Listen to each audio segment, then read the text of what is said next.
Let's pause that for a minute while I read this. The New World devs just posted something. Server transfers. Our top priority with server transfers is to address the edge cases that have been blocked players from using their free transfer tokens. While the vast majority of players were able to transfer servers without issue, there is a population of players who have been unable to use their transfer tokens due to ghost contracts at the trading post. These edge cases require manual investigation and are intervention. To those players who are waiting to use their tokens until the contracts are resolved, a recent service change should have unblocked those with invisible open contracts. There is an outstanding issue with transfer blocks due to pending contracts, which our team is working to resolve. The first round of server transfers provided a lot of lessons for them to learn from, and they apologize that it has been an experience of some of you joining your friends on a server of your choice. After transfers have been unblocked and our investigations into those cases are complete, they'll be looking to provide a second round of server transfers. Estimated timing is before the year's end. They will keep us updated if that changes. Region transfers. Their team is gauging interest in cross-region transfers. If you are interested in moving your character to a different available region, for example, your character is in EU Central but would like to transfer to a world in US East, please add your details to this forum post. It is important for us to get a solid understanding of what is most important to you and how impactful these features would be for everyone while making roadmap decisions. This is a feature in development, meaning that alongside your input and development, we need to perform validation and scale testing to reduce the chance of edge cases. Server merges. Server merges are on the horizon, but what does this actually mean? There are a few action items that need to be addressed before we are confident that merging worlds will be a net positive experience for the players. They need to test their technology. They had tested world mergers in closed beta, which caused persistent issues that has since been resolved, and they continue to test mergers with their team in non-public worlds. Since beta, they have addressed issues as they arrive and have added quality of life changes like a countdown timer for worlds set to merge. The public test realm provides them with the next opportunity of tentative scheduled for Monday morning PTS to further test this technology before using it on the live game. When they are ready to take this technology to our worlds, there are a few things they need to look at in order to determine if the world is a candidate for merger, including but not limited to population size and overall engagement. Tactfully, worlds are merged within a world set. This allows them to streamline the merger process by removing the requirements to check for multiple characters per player. This is why only one character is allowed per world set, as well as checking language recommendations. Recommendations are made at the set level. But there is more nuisances to these mergers. Once they've identified a world as a candidate for merger, they compare it to the existing worlds by reviewing elements like faction, representation, and overall population in the set to find the most optimal partner world. While they cannot guarantee exact matches, they will make every attempt to choose worlds for merger that are complementary. Players on worlds identified for merger will be informed in advance of the plan. Players with characters on a merger candidate world will not lose their progress, including gold items, faction, and company. However, territories will belong to companies on the partner world. For example, if World X is confirmed as a merger candidate, World Y is defined as the partner world. Players on World Y are not impacted, other than an influx of players on the world. World Y territory ownership persists after the merger. Companies are compensated 50k coin, which is about 3.3 times the cost of war for loss of a territory ownership due to the world merger. World X characters are relocated to World Y. Characters, companies, housing, gold, and ownership owned items remain intact, but their territory ownerships will not persist on the new world. War cannot be declared issue. There are a few reports of companies not being able to declare war despite feeling they have earned over 10% influence threshold. Recently fixed a bug where if many players from a faction all turned in PvP missions at the same time, the influence was applied to the race but not credited to the company. That fix seems to have resolved most cases of this. If you are aware of other issues, please let us know. They are looking into displaying a company's contribution percent so there is more transparency on their progress versus the threshold, but no timeline has been set for this yet. They have also received a few reports of players being unable to select a tier of war camp. They are investigating why this is occurring, but have not been able to track down the issue yet, so no timeline for that fix yet. Luck. Thanks for your questions and feedback regarding the luck system. They're happy to provide more details as to how the system works under the hood. There are two ways they interpret luck. Overall scale that you can think of as a ratio of things occur or a percentage occur chance to occur. A relative scale that has a movable odds range based on other values they have added into. Things like enemies and searchable containers use method 1 above, where anything in their drop list can occur, and your luck stat increases the likelihood of you getting the less common item in the list. In New World's loot model, drop tables are divided up into overall rarities, with rarer groupings of items living higher on the roll list table than more common items. There are entire sets of items that drop less frequently than other sets. And equipment is a great example of how they do this. There are collections of equipment that live at different general probabilities: common set, family set, and elite set. Rarer still are the more content-specific expedition sets and named items. Common items have the broadest possible perk roll available. Family sets have a slightly more narrow perk roll available variety and a higher chance to roll perk. And elite set only comes from gold bar elite enemies and have narrow perk rolls and even higher chance to roll perks.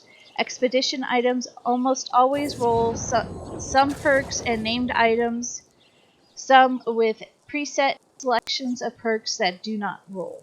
Luck doesn't increase your chance to get higher gear score rolls or roll more perks, but it does increase your chance of seeing item drops that have a higher chance of rolling bonuses.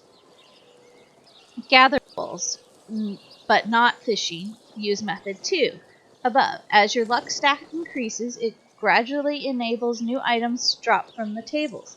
This means that if your luck values are totally unmodified, there are some items in those tables that are impossible for you to obtain without a bonus. This is particularly useful for tables that you give more things as they roll higher. If you were to use this with OR tables, it would actually decrease or even eliminate your chances of getting items in the lower ranges of the table, so we don't do that. We set up those tables to open up more as your base luck grows to avoid inundating lower skill level players with less common items that they would have no use for until progressing much in the other further in other relative skills. We also use it to plant little surprises and new things to find as you level your gathering skills. Additionally, we don't use percentages in our data notifications. We use in-geared base roll ranges to apply probability weights to the chances of a specific thing dropping. For instance, the roll range on regular tree is 100,000 because it is, but somewhere above that range, say 105,000, is a chance to get a fish. Trees don't drop fish. This is just an example. When you chop down that tree with unmodified luck, you have a 0% chance to get a fish. But if your luck was modified by, say, 10,000, your roll range is increased from 100,000 to 110,000, which gives you a roughly 5% chance to get that fish when you chop down the tree.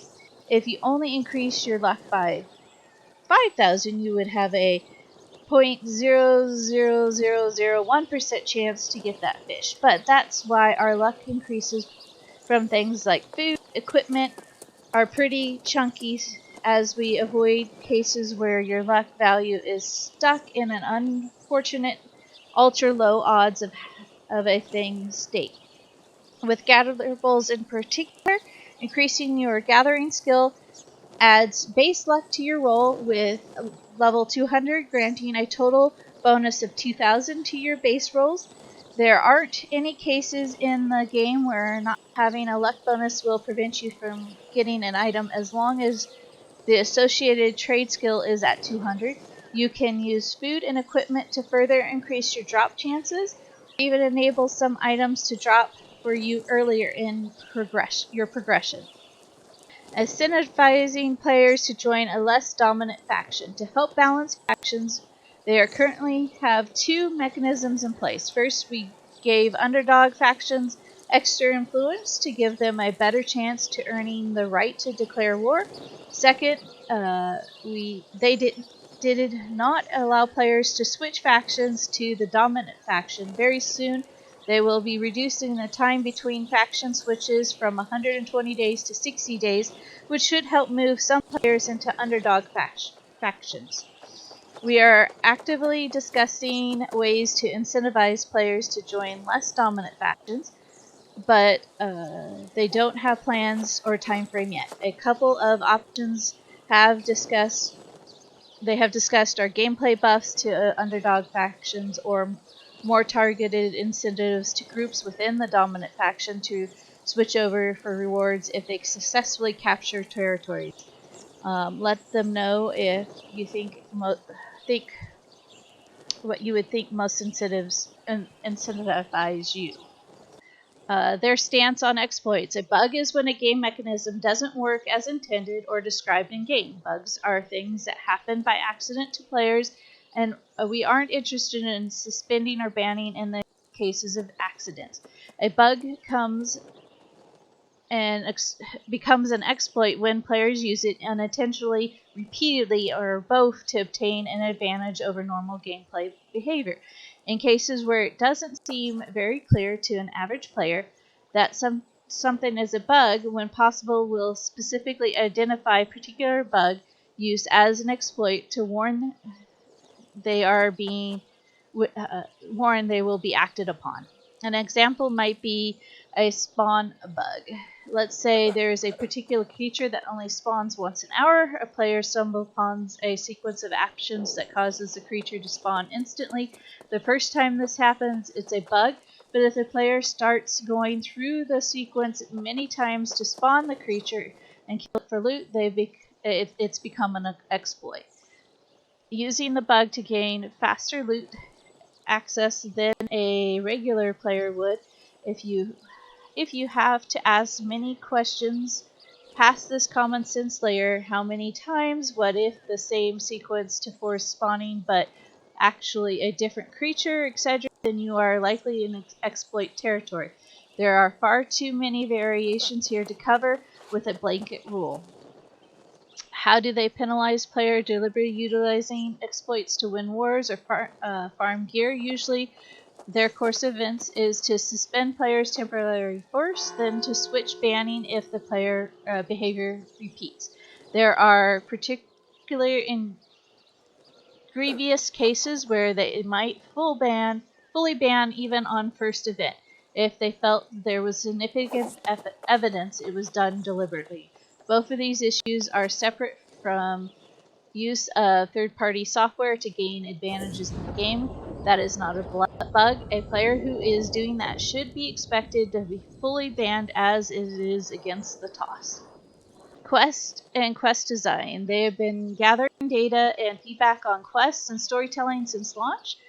They appreciate anyone who has shared their thoughts on the forums and social media. There are many ways they want to improve the quest experience in New World, but your input is essential for helping them set priorities.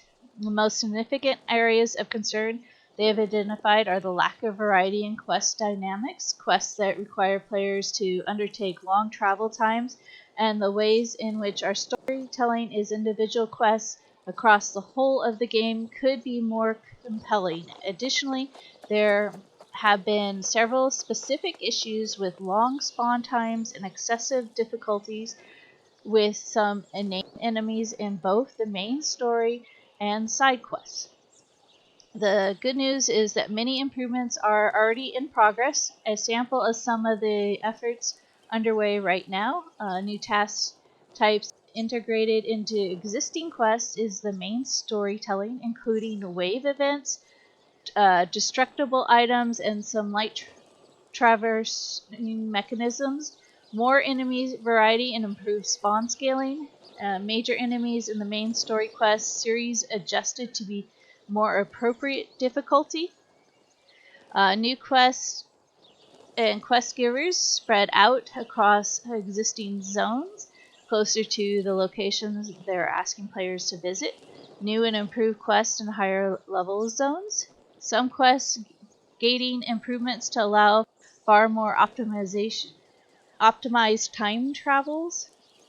travel times. Tracker and map updates to different the various types of quests and missions. The new storyline associated with the Bulgarian Knights, which will play out further in the future releases. A new presentation method to highlight major story moments in the game. They will also be releasing new quests to progress the main story through the showdown with the Tempest, along with some hints about where the main story will go in the future. In addition to all these changes they're working on right now, their broader quest strategy is evolving. New World is different than other MMOs. The elements of survival and territory control and crafting are some of the game's strongest features. And as some of you have called out, the quest could be better integrated with these systems and activities. That's one of the guiding principles in the new quests they're hoping to add in the new year. Trade skill quests. Over several updates, we will be adding new quests and storylines centered on player trade skills. Advancing skills like mining, leatherworking, cooking will unlock new quests at various thresholds. The quest givers for these will be located in new camps and outposts spread throughout the map and along the new skill-related storylines. They'll offer special skill enhancing rewards. Weapon Mastery quests. Similarly, we'll be rolling out new series of quests associated with each weapon type, and these opportunities to track down and meet with masters of your chosen weapon type will lead to new personal stories, challenges for each new weapon, of course, new unique weapon rewards. New expeditions and features. The new expedition and features releases in upcoming moments will also introduce new stories and new quests to accompany them. These quests will incorporate all the new dynamics we've developed in recent months and create a much more varied quest experience across the game. They hope these goals and this direction are as inspiring for you as they are for them. They continue to welcome your feedback and input as they go forward. They're looking forward to exploring the new potential um, over many years, and they have with what they have right now is just the foundation for what is to come. Representation and character customization and design. When they talked about aesthetics, especially for characters and player gear, they envisioned Antirium as an immersive world that feels grounded in real history but also serves as a jumping off point for the fantastical. Their intent is everything that players encounter feels exaggerated and dramatic yet still believable, offering a sense of the familiar but also of otherness. Beyond just historical accuracy, they seek to bring to life how it might feel living on a supernatural island dealing with the various magical forces and dangers it contains. Like their players and other narrative brings people to this island from all over the world. They want their characters and gear to reflect that wide diversity. They've also believed strongly in player expression and giving players a wide range of options, looks, and styles to choose from. Looking ahead, they intend to continue adding more outfit variety, both in cultural and narrative-driven looks, more grounded, historical, and functional, while others may feel more whimsical or supernatural in nature. Finding that balance is something they continue to experiment with for each outfit. Artistically, they gravitate towards more dramatic statements rather than risk being too safe in their designs. This approach may result in a few elements that feel outlandish to some, but often will land them in a much more interesting visual space that they hope feels unique. They also intend to continue adding variety and outfits that offer a more feminine or masculine look that can be worn by all body types. As for the character creation, looking further ahead, they have a few plans for how they can expand the availability options, as well as offer new ways to customize your character. Their goal is for a player to be able to create a character that they can relate to and that fits their personality that they want their character to convey. Minimap. They've been following the conversation on the forums and they understand the reasons players want a minimap. Also, we are aware that there is a perception that if they implement a minimap, the players that don't want them can simply turn it off, but in reality, players may feel it at a disadvantage without it.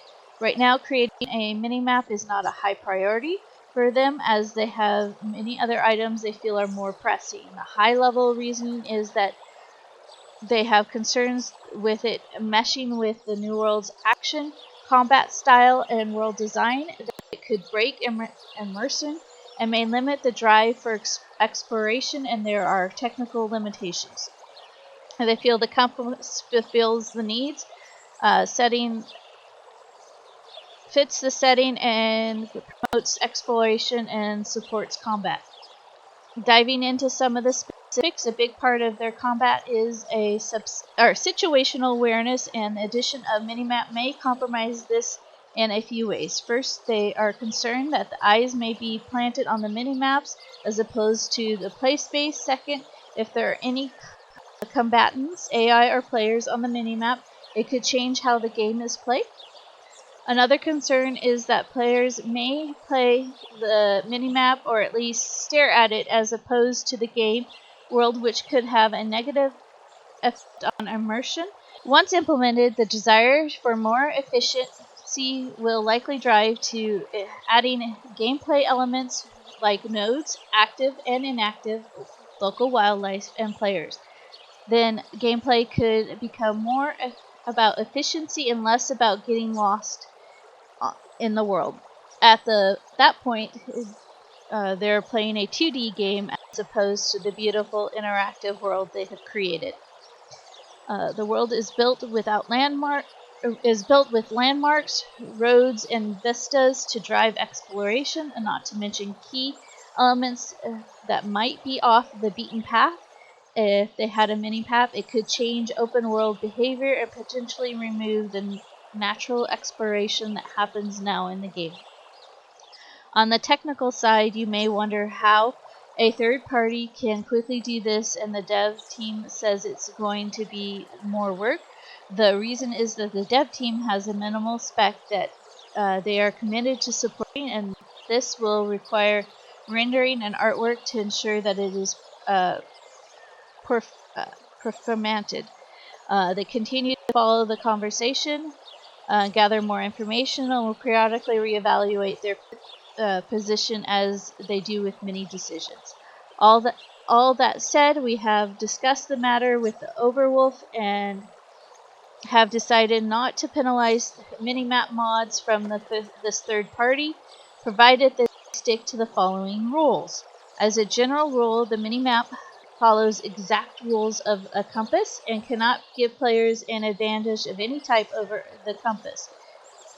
Information to be used for display, even within the limitations expressed below, must come from the Overwolf API, which we may add to over time but cannot commit to at this moment.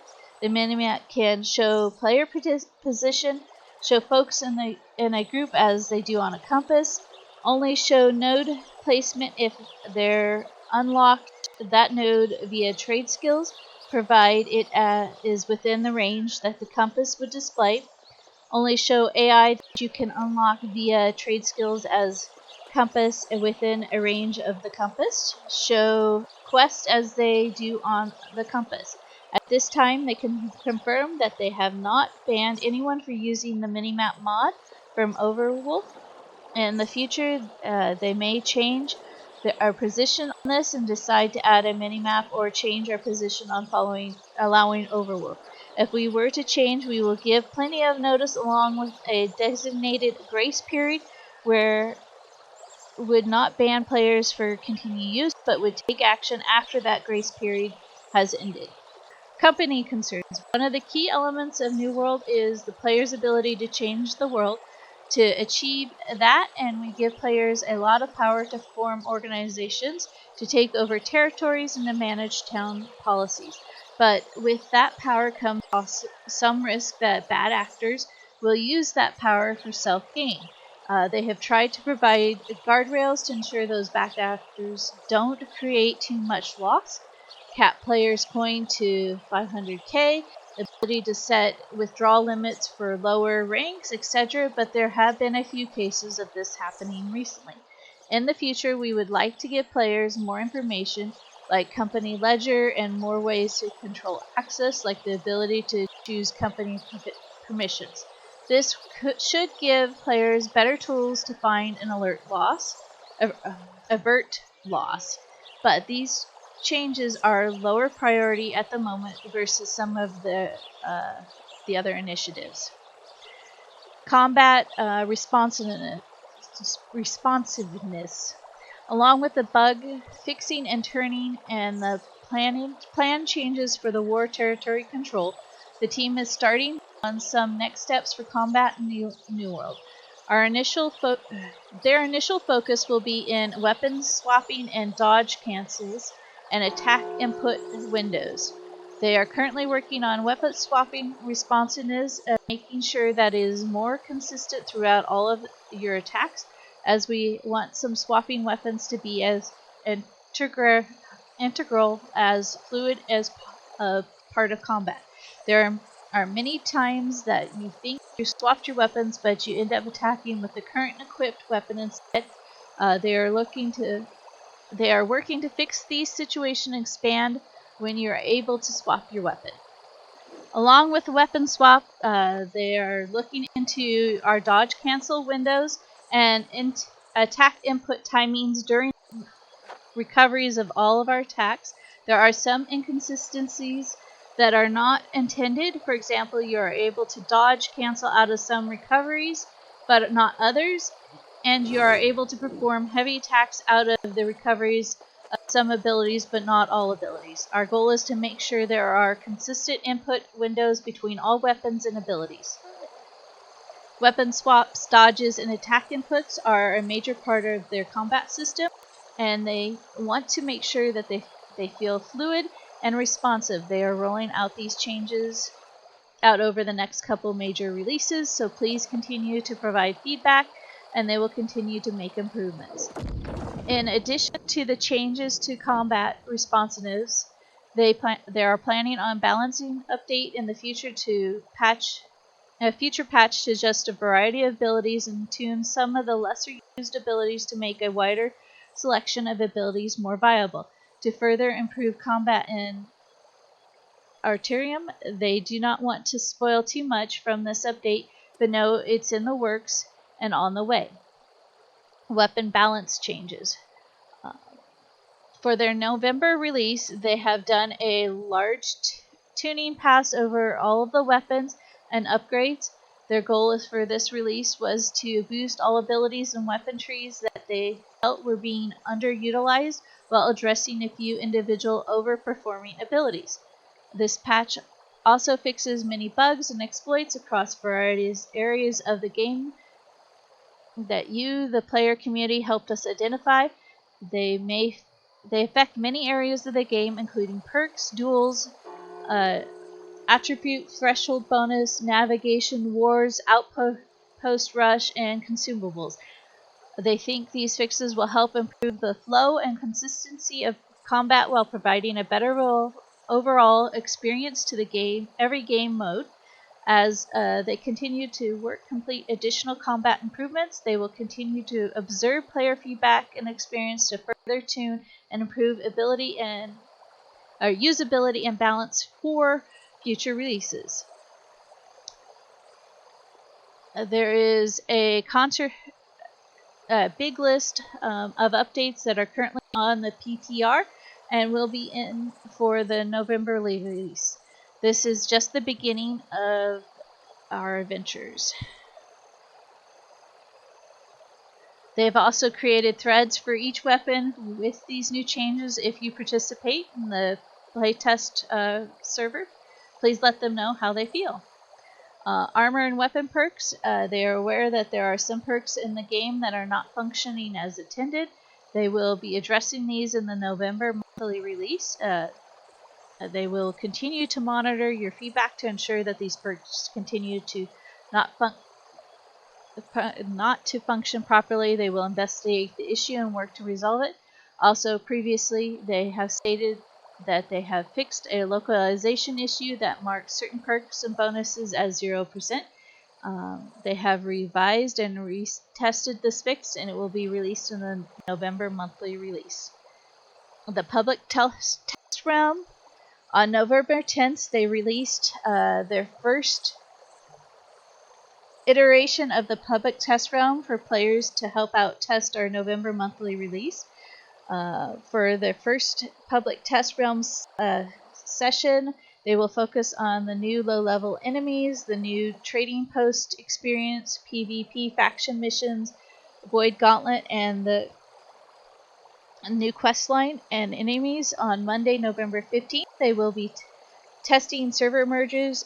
Keep an eye out on the PTR selection for the announcement. They want to thank everybody who's helping to provide feedback and bug reports for them to hammer down for the November monthly release. Void Gauntlet. The Void Gauntlet has manifested in Arterium the manipulation, the powers of the Void to support your allies and debilitate your enemies with this magic DPS support hybrid. It's the first weapon to scale both intelligence and focus, making it a great pairing with the life staff and other magic weapons. The Annihilation Tree focus on maximizing damage at close range and involves around Void Blade, a summoning blade of corrosive void energy. The Decay Tree offers range, healing, and debuffs and revolves around Orb of Decay, a dual-phase projectile that can debuff enemies and heal allies. With this arsenal of buffs and debuffs, the Void Gauntlet is perfect for group combat and can significantly boost your allies at the expense of your enemies. Localization Tree. Void Blade. Summon a blade of void energy that converts your basic attack to melee. Tap basic attack to form a quick slash that deals 100% weapon damage, or hold to perform a thrust attack that deals 150% weapon damage. Both attacks inflict disintegrate on successful hits, dealing 5% weapon damage per second and reducing damage absorption by 5% for 8 seconds. Stacks up to 3 times, 15 seconds. Duration, costs 20 mana. Observation. Summon a circular rift of void energy at your feet that deals 30% weapon damage per second to enemies and grants empower to self and friendlies, increasing damage by 20% for 5 meter radius, 6 seconds. Duration, costs 30 mana. A Purifying Scream unleashes a void-infused scream, dealing 100% weapon damage, staggering, inflicting root to enemies in 5 meters in front of you, disables enemies' movement for 2 seconds, costs 25 mana. Decay Tree. Orb of Decay. Fire an unblocked orb that passes through enemies, dealing 100% weapon damage, and inflicts Disintegrate, dealing 5% weapon damage per second and reducing damage absorption by 5% for 8 seconds. Stacks up to 3 times.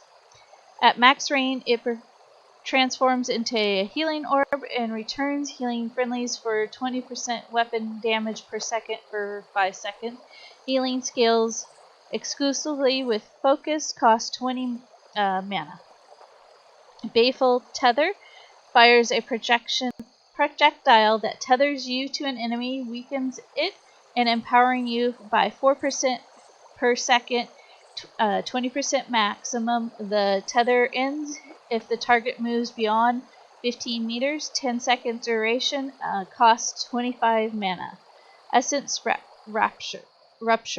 Fire a projectile that inflicts Essence Rupture for 10 seconds, healing anyone that hits the target for 20% of the damage done. Does not apply to damage over time, costs 25 mana. Crafting and Gathering. They are aware that some rare materials needed to craft legendary items are being dropped at very low rates. These include beeswax, runic thread, eldritch handguard, embossed wrapping, and empowered counterbalance. They have an upcoming patch that will address most of these issues. Beeswax will be addressed in a later update. They're also aware of an issue with crafted magical weapons. The arcane skill that prevents them from being crafted at 600 gear score. This is due to one of the ingredients not applying gear score bonuses. They have fixed this in a future update by introducing an additional core material requirement, like leather or wood, that can be used to add additional gear score range required to reach 600. This concludes the New World Dev blog update on current issues number 2. My name is Lady Silversong. I stream on Twitch on Fridays and Sundays for New World. I will put a link to the blog and to my Twitch channel in the description below. Thank you and have a great day.